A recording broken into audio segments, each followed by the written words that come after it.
Welcome back to another episode of the Goonery. We have a lot to get into today. The NFL has taken the lead as the biggest news story on the first day of March Madness. Surprise, surprise, the NFL is king. And the story that everyone seems to be talking about is that Chicago Bears punter Pat O'Donnell has signed with the Green Bay Packers. I mean, punters are people too, kickers are people too. I mean, it's the most important position in football. I'm surprised a lot of people aren't talking about this more, but that's why we're here. We're here to break down the stuff that people won't talk about. So good on us. The actual Green Bay Packer news that everyone is talking about, if you're not living under a rock, is that Davante Adams has been traded to the Las Vegas Raiders, something that's been kind of rumored throughout this entire offseason, I would say. And Davante Adams is reunited with his college quarterback at Fresno State, Derek Carr. And you have to imagine Aaron Rodgers is about ready to file retirement papers.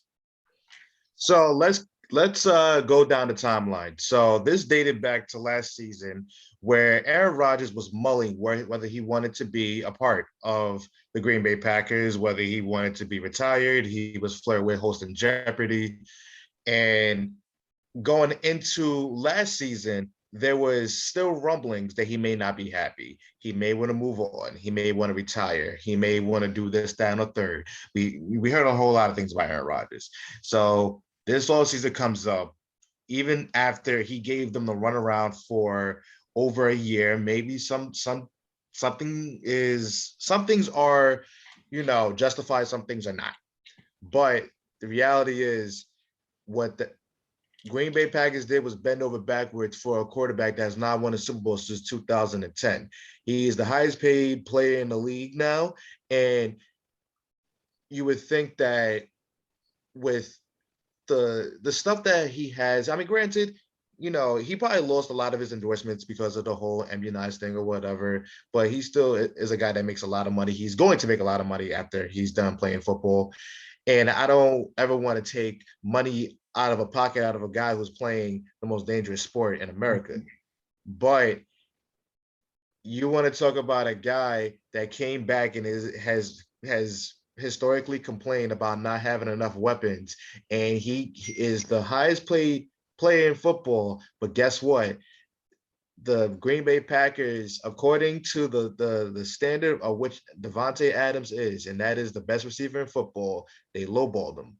They lowballed him, and I believe a lot to do with it was the contract that Aaron Rodgers got.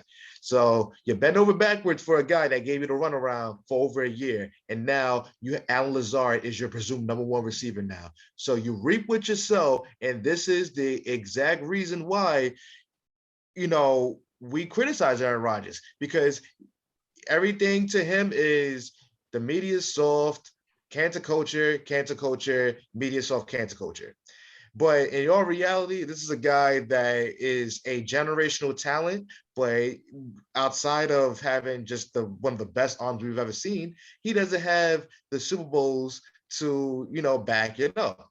Great player, but obviously the legacy here is going to be that he's turned into a very, very selfish diva, and it might cost him, because not for nothing, I don't know who in free agency, trade market, or draft are you replacing that production? Because guess what? You're not. I mean, Davante Adams is, in my opinion, the wide receiver in the NFL, the premier wide receiver in the NFL.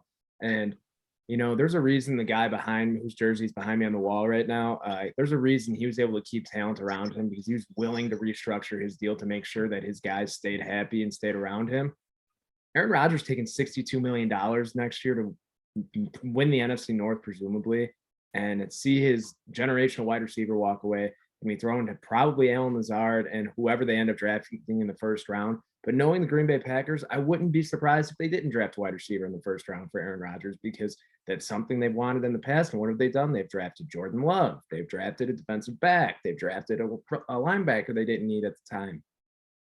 And I don't want to take the side of Aaron Rodgers here whatsoever. I'm happy for Davante Adams, because that offense in Vegas with Carr, Waller, Hunter Renfrow, Davante Adams, and the backfield they have with Jacobs and Kenyon Drake, that's going to be a lot of fun to watch. It's going to be interesting to see Josh McDaniels scheming up plays for wide receivers whose names aren't N'Keal Harry. So I'm intrigued to see how that's going to look. And I saw someone tweet it. The AFC West is looking like an SEC, like the SEC, with all the talent that they're just accumulating out there, and it's going to be insane to watch next year. So it's funny how last episode we were talking about how the Broncos, we're not that sure that they're going to be AFC contenders. Never mind being AFC West contenders. Mm-hmm. The Chargers added JC Jackson. They snatched Khalil Mack from us. And now Las Vegas got Davante Adams, Chandler Jones.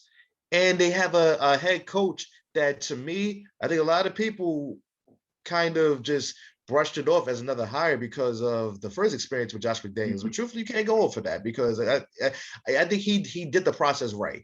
He took time away, maintained being a coordinator with the Patriots, a very successful organization.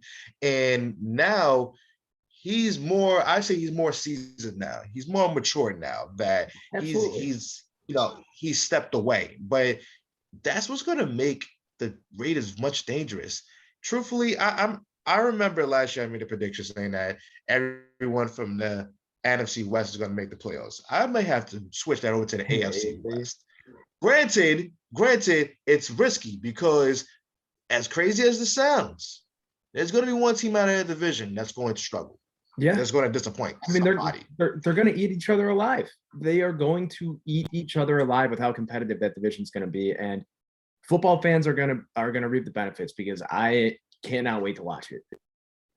It's going to be the most special division in football, but it also makes me a little bit sad because my goodness, the NFC is who's there? Because granted, I'm not going to count the Packers. They got Aaron Rodgers at quarterback. They may not make the Super Bowl. They're going to be regular season champions like they always are. So, you don't know about them. Outside of them, it's like Rams, defending champions. Yeah. I mean, yeah, and they just landed Allen Robinson. It's going to be interesting to see how that shapes up. I'm sure he'll take a similar role to Odell Beckham, if I had to guess. I mean, I don't know, but I mean, I would assume he's going to try and kind of slot into that role. But Cooper Kupp, Robert Woods, and Allen Robinson as your top three receivers, you're not doing too bad. And then you throw in the slew of running backs that they have and that defense. I mean, the Rams are the clear favorite in the NFC, in my opinion. And I don't think anyone's even remotely close at this point. Maybe the 49ers, but I don't know if you can really trust Trey Lance either going into next year, presuming they don't keep Jimmy Garoppolo around. And not that Jimmy Garoppolo. And here's the thing with Jimmy Garoppolo. Yeah. I don't think he's going to win you. No. I don't think Jimmy Garoppolo is going to win you a Super Bowl. But you know exactly what you're going to get out of Jimmy Garoppolo week in and week out. You're going to get 250 or so yards, probably 2 touchdowns and an interception. He's not going to win you any games, and he's really not going to lose you any games with how bad he plays more often than not. He can for sure lose you a game, but he's not going to win the games when you need it. And if you really think about it, Jimmy Garoppolo is tied for the most rings out of quarterbacks in the NFC. If you factor in those rings from when he was on the Patriots. Yeah. I mean, and I don't know. And now there's the rumor that we've all been hearing all day that Deshaun Watson is supposedly waiving his trade clause to go play in Atlanta, which I don't know how that's going to work with their cap situation. They're going to have to dump Matt Ryan somewhere. Is he going to go to Indy? Is he going to go to Seattle? Where is Matt Ryan going to end up? Hell, is he going to go to Cleveland? Who knows? Like, who knows where Matt Ryan's going to go? And the thing is, would you even, if you're a franchise right now, do you want Deshaun Watson? Genuinely, I know the grand jury said that he was proven not guilty, but you can't prove him innocent in a grand jury. And Atlanta, we were kind of talking today between ourselves before the show. That's probably one of the worst cities that you could send a quarterback like Deshaun Watson to. So it's tricky because Deshaun Watson, when he's on the field, he's comparable to the guys that you talk about being the best quarterbacks in football. He's that good. Probably don't hear about it much because he played at Houston, sat on a bad Houston team where, truthfully, it was never going to work out from the beginning. So that's the tricky part. But him going to Atlanta, first of all, that man's a freak. Just off the strength of want to go to Atlanta, he's a freak. But number two, he goes to Atlanta. Who's he throwing to? Zacchaeus? Frank Darby? Kyle Kyle Pitts about to Pitts? have 170 targets. Because now what I see, because we have learned over the past 48 hours, cap room don't exist. It's either you want to splurge on talent or you don't. You're and maybe the in between, but it's either one of those two. So I'm assuming this is going to be a situation where you're going to have a guy, a generational talent quarterback that's going to come in, and then everybody else is going to follow, because that's exactly why the wide receiver market is very, very slow, because they want to see whether they want to play in New Orleans, play in Atlanta, play in Carolina, play in Indy, Cleveland, you name it. It's the waiting game right now. But for right now, I understand Deshaun Watson is from Georgia, but outside of that, is there a legitimate plan in place? Because for now, it's like, all right, well, he's going there. That's awesome. They got their new franchise quarterback, but what's next? I mean, it honestly kind of reminds me almost of the Rockies in a way, with what they just did with Chris Bryant, where Yes, they had absolutely, I mean, yeah, Kyle Pitts is a great weapon. He's going to be a great player in the NFL for a very, very long time. Yeah, you have Cordero Patterson, but he's not a real running back. He's a gadget player, and he had a career year. and a free agent. Oh, true. Completely forgot he's a free agent. You're correct. Calvin Ridley's suspended for at least a year, we know right now. And it's just, you're walking into a situation where you're going to have no help. You're going to get beat up. You're going to want more massages. And we know how that fucking goes with Deshaun Watson. And it's going to be a disaster. I mean, there are just so many better options for him. And the fact that he even has the ability to pick and choose where he wants to go right now, when all this is still kind of looming, it blows my mind. It blows my mind. And I get the NFL not wanting to jump the gun because he didn't want to play last year. And I understand why he wasn't suspended for that. But you're letting a guy with virtually no power right now dictate everything. And that's what's crazy to me. Listen, regardless of whether he is guilty or not, the reputation is going to stick with him. So you're letting a guy that has more than 20 accusations. Basically, you have teams on their knees for this guy. I don't give a damn what kind of talent he has. The fact that he found his way back into the league, like that in of itself, it's a miracle. And also the funny thing is, whichever team that's going to trade for him, they have to brace for a suspension. And he's courting teams like he's LeBron James with a decision. How does that make sense? I'll tell you though, there's a quarterback who went about that the right way this offseason, and that's Mitchell Trubisky. Another guy from that draft class that we both have a special place in our poor dark hearts that come with being a sports fan for Mitchell Trubisky. And I'm excited to see how that shakes up for him. I really am, because he's walking into a situation where he has Najee Harris, Chase Claypool, Deontay Johnson, if he learns how to catch a football, Paul Freiermuth, a good defense in place, a great stable head coach in Mike Tomlin, who's about as good as it gets in the NFL. And I don't know if you saw the quote from Mitch, I think it was today or yesterday, where it was essentially like, what was the best thing about going to Buffalo? And it was, the best thing was learning about the relationship between a quarterback and a play caller should have, something along those lines. And you just know that he loved taking that jab at Matt Nagy and the Bears staff. And I love that he did it. And I love that he's pulling punches, but he's really not, because everyone knows exactly what he's trying to say. I'll reiterate this till I'm blue in the face. What you can't judge what Trubisky did in Chicago. No. And I'm sorry, you can't. If you read the Athletic article, well, not me, I can't afford, I'm broke. But if you saw the screenshots of the Athletic article, you would see that this was a guy that genuinely wanted to get better, genuinely wanted to learn, and he was not given that opportunity. He was saddled with a guy who just simply did not want him, simply lost confidence in him. You can't judge him. You can't judge, who he is as a quarterback. So I applaud the Steelers for making this decision, because if you want to talk about an organization that has legit grown men in the building where they get, stuff together, this is the right organization for them. Granted, you had former Steelers last year saying that this was an immature group or whatever, but you still have a grown ass man at the helm of the Steelers in Mike Tomlin. If he has the confidence of that coach, I think he will go places. But it really all depends. Is he a bridge quarterback, or is he the guy that they see him as a starter? The jury's still out, because right now they probably are in a position to name him the starter, because if it wasn't going to be him, it was going to be Mason Rudolph. So they're pretty comfortable with him being a backup, clearly. So I'm not sure if they're going to go after a Kenny Pickett, a Malik Willis, a Matt Corral.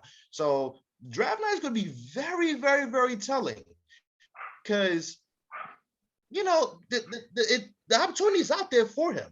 Yeah, no, absolutely. So we'll see. I mean, and especially having it's 2 years, 14 million, I believe it was, correct, with upwards of like 21 with incentives or whatever it was.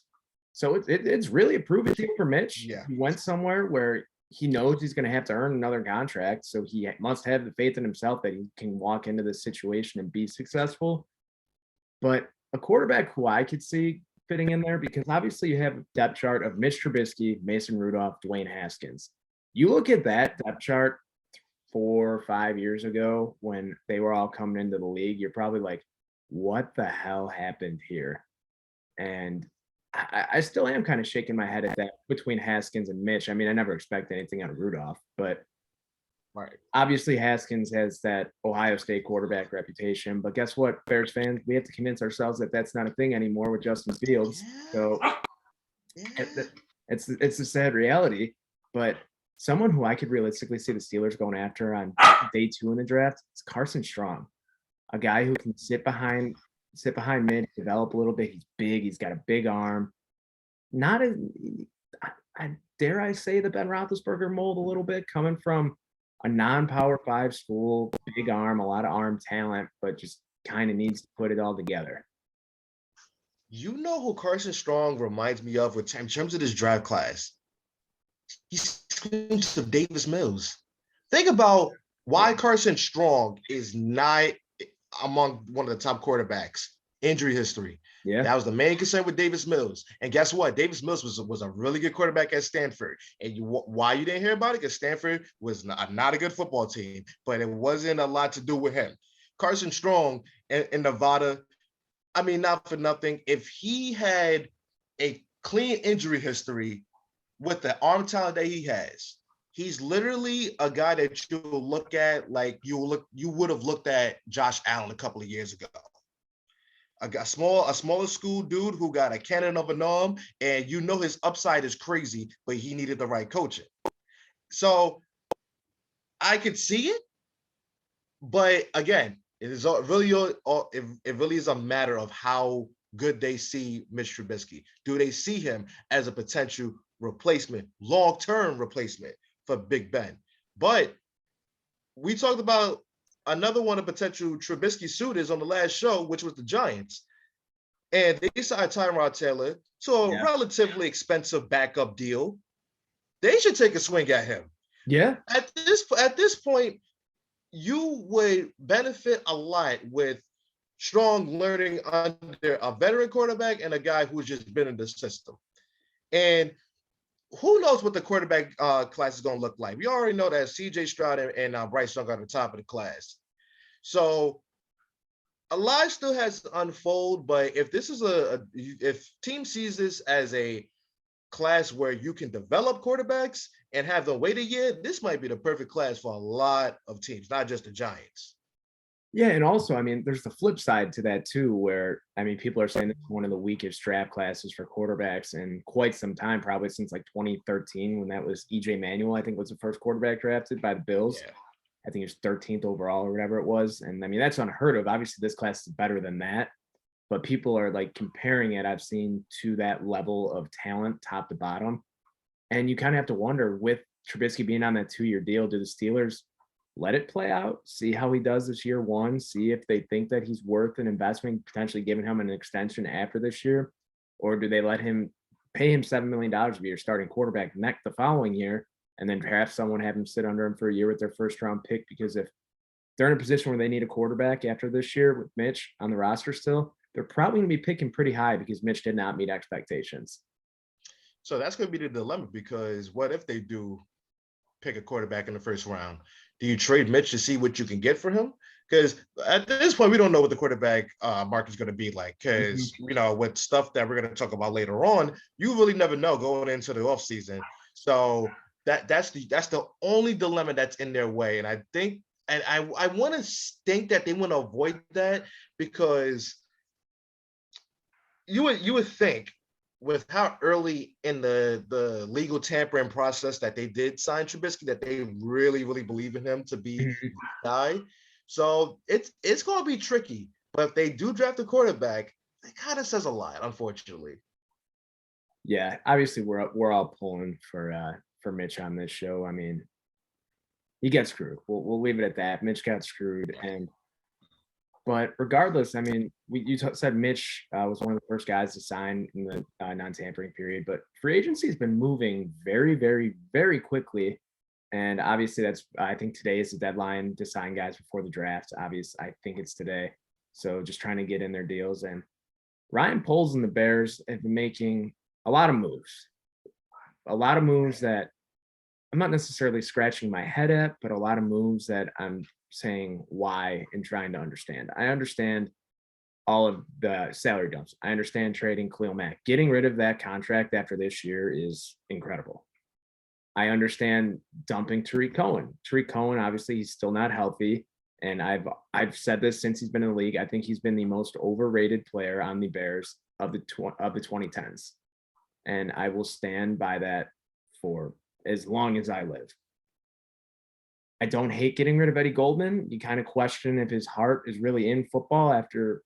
I mean, I'm not going to blame anyone for sitting out a year for health-related issues, but was his heart really in it if he didn't want to play it off? I mean, do you want that type of guy when you're trying to renew and recreate a culture with a new front office, a new coaching staff?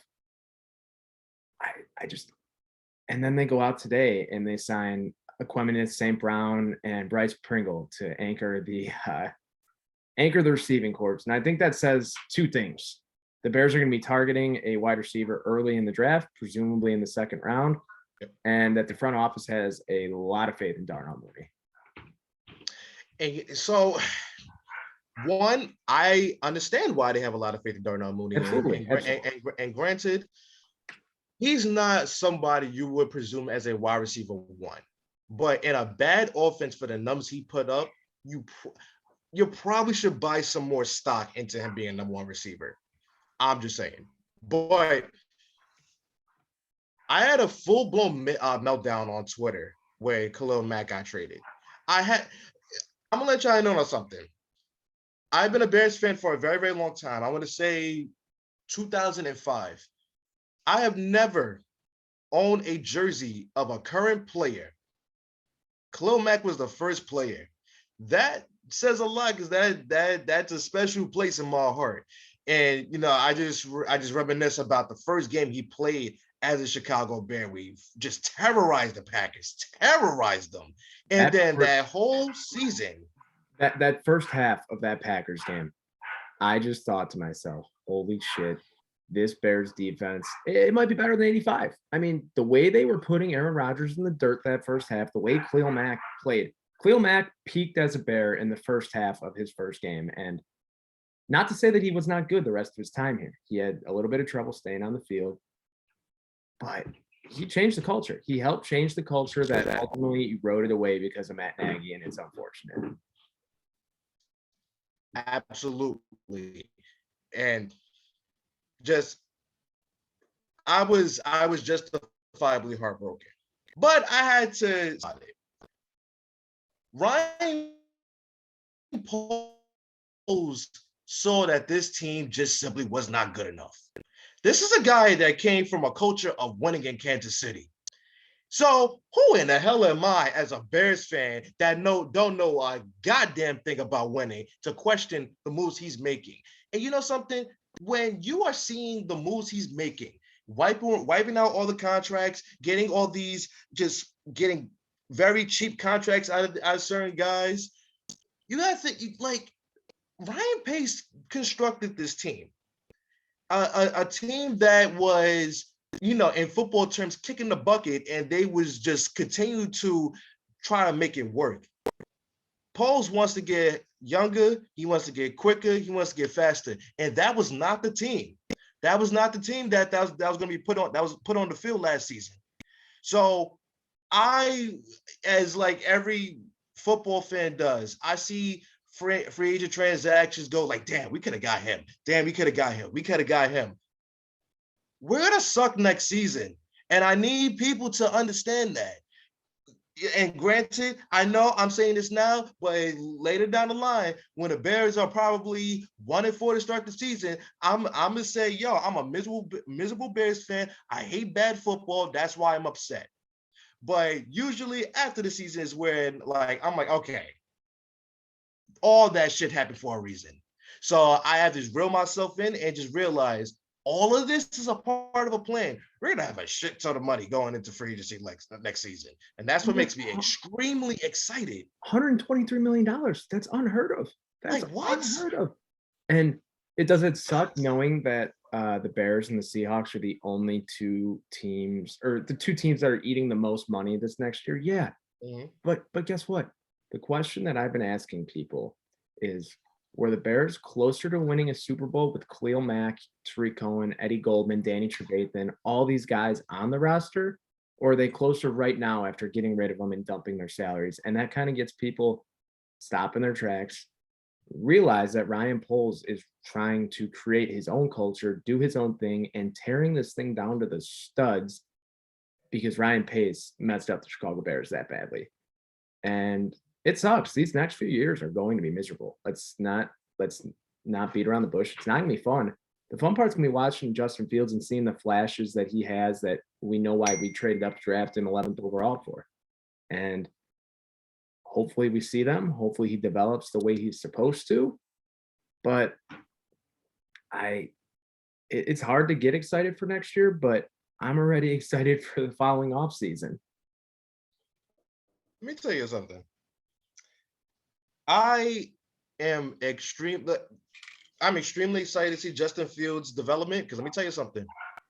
His development is what's going to make this whole thing go around. Is that right there? Because not for nothing, the team is going to be not very good, but if teams around the league, players around the league see him developing, anyway, I want to play with that guy. I want to play with him. I want to play with the Chicago Bears. And this year, to me, is very important in this aspect.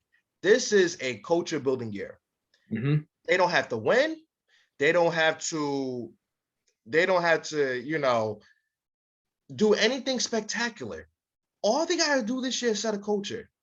They set that culture, and they're going to attract so many free agents, so many guys that want to play for the Bears. So, and it's a destination cornerstone franchise of the NFL. That should be enough more often than not to bring in these premier free agents. And if you add in the fact that the Bears will have the most exciting option they've had at quarterback maybe ever in franchise history. I mean, you could argue when Cutler first came here, it was a destination and they brought in Brandon Marshall, but it's hard to argue that. I mean, Trevor Lawrence didn't even have a good year last year, and Jaguars are throwing money at people. Granted, do I agree with how they're spending their money? No, but people obviously no, not at all. Let's. I'm not saying that's what I want the Bears to do next year, but guys still want to go play with Trevor Lawrence, who was not as good as Justin Fields last year, in my opinion. No, and maybe they see what Doug Peterson offenses have done in the past, and they want to go play for Doug. But I don't think anyone really wants to play for the Jaguars. They see the potential that they're building down there with Lawrence at the helm. And you would assume the Bears would have no problem doing what the Jaguars are doing right now better. That's the way I look at it. And I don't think Ryan Poles is dumb enough to give Christian Kirk $74 million or whatever it is, $72 million. Mhm. Do I hate Evan Ingram getting $9 million on a prove it year for not no, I don't. Because from everything I've read, that he's going to be operating in the slot a lot and not really as a tight end. So he's essentially going to be a big old slot receiver. And I know his issue tends to be that he can't catch, but he sure as hell can't block either. And if you're just eliminating one of those completely from his game, I think he's going to probably improve. Yeah, yeah, I agree with that. But I tell you this, man. I need Bears fans to calm down.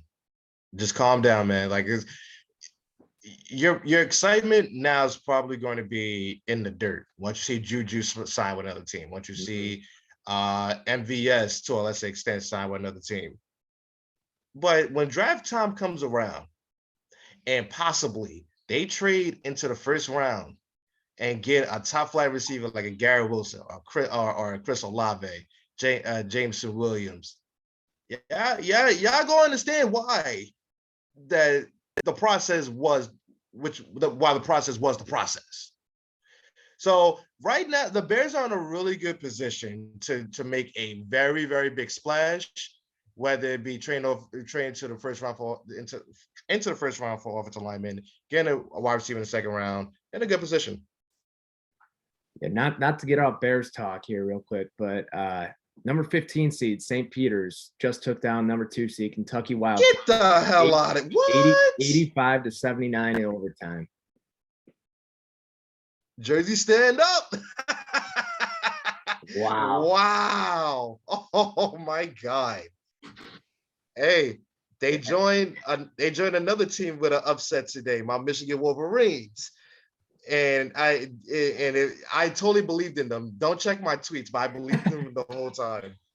Oh God! So I don't know how much of the games you're able to watch today, but it's been a relatively, I don't want to say boring first day. I'm on spring break, so I've been able to just kind of, I'm at home watching the games virtually all day, and nothing too crazy. I mean, my team plays tomorrow, the Illini. We'll see what happens there, but your Wolverines, I mean, first half they did not look good, and then they came on fire in the second half. And I think Colorado State's a very good team. What's his name? Their guard, Roddy.